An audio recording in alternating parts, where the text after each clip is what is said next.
orang mengikut. Jadi katanya, kenapa orang ikut orang dia dikit-dikit kita? Ya pasti ini, mungkin dia dibayar. Yakin dibayar. Mungkin beberapa kali ditawarin untuk sejarah radio untuk ngajar, ditawarin sama 3 bulan, ada yang nawarin 3 juta, ada yang nawarin lebih dari itu. Ikut satu udah berkata, ini bukan berkata sudah paham. Mungkin kita dibayar untuk mengatakan politik, untuk mengatakan bahwa segala sesuatu yang berkaitan dengan peringatan dan semangat besar. Yang ekspresi. Begitu para sahabat tadi bahwa hukum Rasulullah orang yang adil, orang yang paling mengerti dan paling cerdas akalnya lebih. Begitu ada orang untuk dia kepada Muhammad, apa dia letakkan, apa dia dilakukan sama perempuan tadi. Terus ini orang ini maksudnya begini. Kalau kita pakai akal sehat, kita tidak akan bahasa Arab. Dari kaki yang kita baca itu, kalau ingin tahu, coba dari maknanya. Apa sih maknanya? Apa sih intinya? Ngawur. Intinya nggak ada maknanya, nggak ada artinya. Ya, ada semuanya ekspresi. Jauh pasti bukan makna, bukan rasa yang kita punyai. Amarah yang kita punya itu mah rasanya sate, nasi goreng, etc. Itu ada rasa kita tidak tahu dan kita rasakan. Rasanya mahabbah, rasanya cinta dengan Allah Taala. Ekspresinya bagaimana? Rasanya seorang hamba yang tidak mampu apa-apa, dia mengungkapkan rasa tawakalnya, berpegang penuhnya kepada Allah Taala. Bagaimana ekspresinya? Bagaimana ungkapan bahasanya? Mungkin kita tak tahu, makanya kita mengikuti para ulama yang nyampe ke derajat tersebut, nyampe ke derajat ekspresi. Apa kita bilang kita ekspresi? Coba umat Islam sekarang, begitu mendengarkan Al-Quran, bagaimana ekspresinya? Tidak tahu. Apa begitu dulu sahabat, begitu mendengar ekspresinya Al-Quran?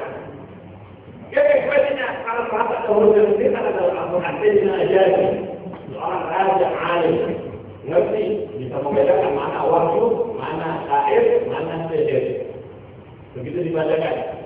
Bismillahirrahmanirrahim. Kafa'in qad Ibrahim rabbika 'abdahu zakariya Innada rabbahu nidaan qawiyya. Sampai ayat kedua, sampai ayat ketiga. Begitu cerita tentang kehidupan Maryam mulai meneteskan air mata. Ada ekspresi, ada pengungkapan, pengaruh dari apa yang dia dengar nyampe ke hatinya, makanya timbul ekspresi. Lah orang sekarang nanti di akhir zaman ada orang ekspresinya lain. Ekspresinya tidak sesuai dengan yang dibawa sama Rasulullah dan para sahabatnya dan orang-orang generasi pertama. Apa begitu baru belajar sedikit, baru mengerti Al-Quran, walau dijauh anajurhum. Dia membaca Al-Quran tidak nyampe ke hatinya, tidak sampai merasakan bagaimana maknanya, artinya apa. Oh, jadi syirik ya, sedikit ayat. Tahu-tahu rumah tetangganya diomel-omelnya. Bahkan lebih parah dari itu, nanti baru sakit sedikit, baru tahu ada yang belum ada belum saudara yang di bawah mobil selek kampung, semua orang kalah, kayak semua orang ambil makan semua. Jadi, apakah dulu sahabat begitu ekspresinya? Begitu kerja aja langsung nyalakan orang lain jelas. Jauh lihat dengan ajaran. Begitu beliau pertama kali dengar Al-Quran, apa ekspresinya? Diceritakan tidak cukup. Kalau Sayyidina Ja'far bin Abi Thalib yang menceritakan mungkin kurang stop. Yang cerita Allah Ta'ala di dalam Al-Quran bagaimana ekspresinya Sayyidina Najari. Begitu pertama kali dengar ayatnya Allah Subhanahu wa Ta'ala. Apa ekspresinya?